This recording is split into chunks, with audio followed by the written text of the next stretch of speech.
again. Now, this is actually usage of cell phones at Grand Central Station. This is the data. Like all those green dots are actual cell phones that are being used. The location is being tracked on these phones.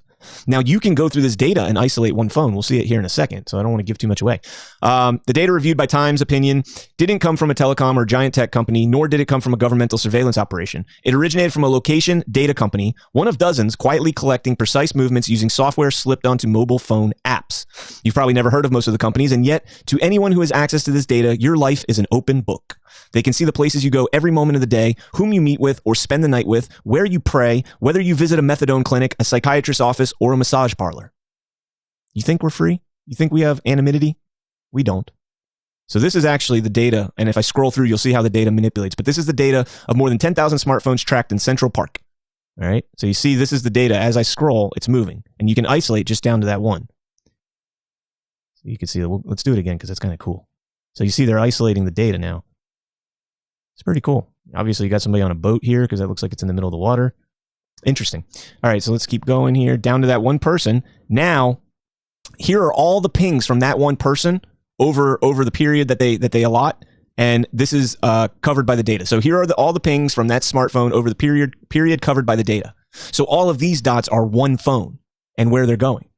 So one person is going all over the place. You can see he pretty much stays. It looks like this is, what is it, Manhattan, I think, where Central Park is. So this is Manhattan. And you can see a couple times he ventures once up here. My face is blocking it. I'll take that away for a second. You can see a couple times he's out here for something. Where'd the mouse go? Oh, anyways. All right, so let's keep going on with this data. Now what they did is connecting those pings reveals a diary of the person's life. And that is a map of how they got to where they went and all that stuff. So now using this data, do you think you could find out any information about the person? Where does he go every night at, where's his phone every night at 9 p.m. and stays there until the next morning? Well, you got his house. Where does he go at 9 a.m.? There you got his business. Does he stop for coffee at the same place every morning on the way to work? You've got his daily routine. Does he go to the gym? You know that he's health conscious. This is crazy. This is a lot of stuff about us, folks. And all this stuff can be analyzed by computers. So, I mean, it's not like it's not happening millions and millions of times by computers analyzing every single one of us. In most cases, ascertaining a home location and an office location was enough to identify a person. Consider your daily commute. Would any other smartphone travel directly between your house and your office every day? Describing location data as anonymous is, quote, a completely false claim that has been debunked in multiple studies, says Paul Ohm, a law professor and privacy researcher at Georgetown University Law Center. He says, quote, really precise longitudinal geolocation information is absolutely impossible to anonymize.